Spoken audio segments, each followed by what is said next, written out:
नमस्कार. नवराष्ट्रमध्ये आपलं सहर्ष स्वागत करतो. आपल्यासोबत आहेत अशोकजी मोठे. हे प्रभाग क्रमांक 10 मधून ज्यांनी भारतीय जनता पार्टीकडून उमेदवारी केली होती आणि काही फरकाने त्यांचा या ठिकाणी पराभव झाला होता. सर, प्रभाग क्रमांक 10 हा महाविकास आघाडीचा बालेकिल्ला म्हणावा लागेल, कारण या बालेकिल्ल्यामध्ये शेतकरी कामगार पक्षाचे 2, शरद पवार गटाचं 1 आणि भारतीय जनता पार्टीचे 1 असे 4 नगरसेवक या ठिकाणी निवडून आले होते. तर खरंच की या बालेकिल्ल्यामध्ये आपण ही निवडणूक लढू पाहत आहे, कशा पद्धतीने आपण या निवडणुकीमध्ये उतरणार आहात? सर्वप्रथम नमस्कार, धन्यवाद. सर्व मतदार बंधू भगिनींना नमस्कार. 2017च्या निवडणुकीमध्ये माझा थोड्याफार फरकाने माझा पराभव झालता, हे मला मान्य आहे. प्रभाग 10 हा महाविकास आघाडीचा बालेकिल्ला होता, हेही मला मान्य आहे. परंतु आता तशी परिस्थिती नाहीये. त्याचं कारण असं आहे, कारण महाविकास आघाडी शेतकरी कामगार पक्षामधून स्टँडिंग नगरसेवक रवींद्रजी भगत साहेब आमच्या भारतीय जनता पार्टीमध्ये आलेले आहेत. त्याचबरोबर घड्याळ चिन्हावरती निवडणूक लढवलेल्या सरस्वती कातारा मॅडम हे आमच्या भारतीय जनता पार्टीमध्ये आलेले आहेत. त्याचबरोबर भारतीय जनता पार्टीमधून आमच्या पक्षातल्या ज्या विजयी उमेदवार आहेत मोनिकाताई महानवर हे आमच्या सोबत आहेत आणि त्यांच्या तिघांसोबत मी स्वतः आहे. त्यामुळं आता परिस्थिती बदललेली आहे. त्यामुळं प्रभाग 10 मध्ये हे भारतीय जनता पार्टीचंच पारडं जड असणार आहे. सर, भारतीय जनता पार्टीचं जरी पारडं जड असलं तरी अनेकांनी भारतीय जनता पार्टीमध्ये प्रवेश केलेला आहे. तर इच्छुकांची गर्दी मोठ्या प्रमाणामध्ये पाहायला मिळत आहे. तर इच्छुकांच्या गर्दीमध्ये मग ते रवींद्र भगत असतील, काथाराताई असतील, आपण स्वतः असणार, या इच्छुकांच्या गर्दीमध्ये आपण या निवडणुकीमध्ये पुन्हा नव्याने या जोमाने उतरण्यासाठी भारतीय जनता पार्टीकडे काय मागणी करणार आहात? मी भारतीय जनता पार्टीचा एक प्रामाणिक कार्यकर्ता आहे. भारतीय जनता पार्टीमध्ये जरी इच्छुक असणं गैर नाहीये, परंतु भारतीय जनता पार्टी ज्या उमेदवारांना तिकीट देणार, ज्या उमेदवाराला लढायला सांगणार, त्या उमेदवाराच्या पाठीमागं भक्कमपणे आम्ही सर्व कार्यकर्ते ताकदीनिशी उभा राहणार. प्रभाग 10 मध्ये 4च्या 4 उमेदवार आम्ही भारतीय जनता पार्टीचा निवडून आणण्याचा प्रयत्न करणार आहे.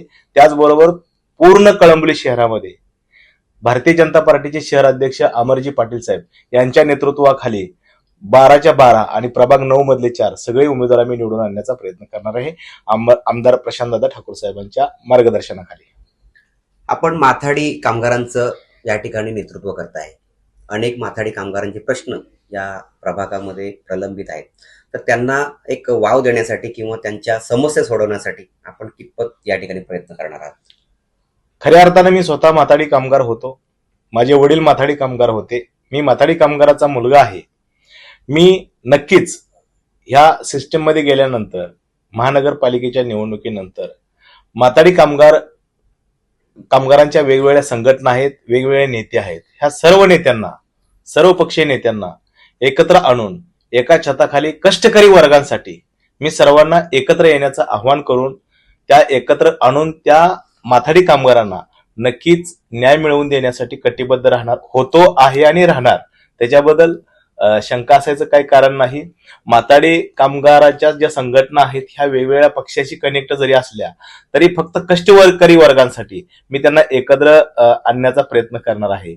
मग माथाडी कामगारांचे समजा काही शरद पवार गटाशी कनेक्टेड काही नेते असतील, काय अजितदादा गटाशी काय कनेक्टेड असतील, काय भारतीय जनता पार्टीशी कनेक्टेड असतील, ह्या सर्व नेते मंडळींना मी एकत्र आणण्याचा प्रयत्न करून, विनंती करून ह्या माथाडी कामगारांचे प्रश्न सोडवण्यासाठी मी कटिबद्ध राहणार आहे.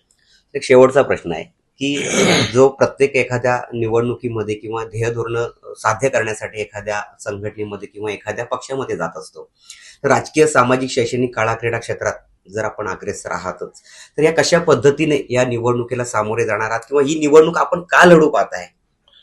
खऱ्या अर्थानं मी एक सर्वसामान्य कुटुंबातला व्यक्ती आहे. माझे वडील माथाडी कामगार आहेत.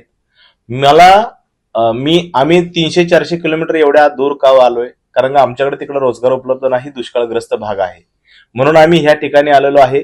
परंतु माझ्यासारखे बरेचसे तरुण मंडळी इकडे आलेले आहेत आणि आता आम्ही इथले स्थानिक झालेलो आहोत. आणि हे इथं मी भारतीय जनता पार्टीच्या माध्यमातून इच्छुक आहे. भारतीय जनता पार्टीनं मला जर समजा संधी दिली तर त्या संधीचं सोनं नक्कीच करणार आहे. आणि जर समजा त्यांनी सांगितलं की बाबा संघटनेचं काम करा, संघटनेचं काम करणार. पण आज आमच्या लोकांच्या, सर्वसामान्य लोकांच्या, कळंबोली शहरामधील वेगवेगळ्या भागामध्ये जे लोक राहत आहेत त्यांच्या खूप मोठ्या समस्या आहेच नाहीत. कारण काय माहितीये का, त्यांना फक्त बाबा एक काय म्हणतात त्याला, लय मोठा ड्रॉबॅक नाहीये.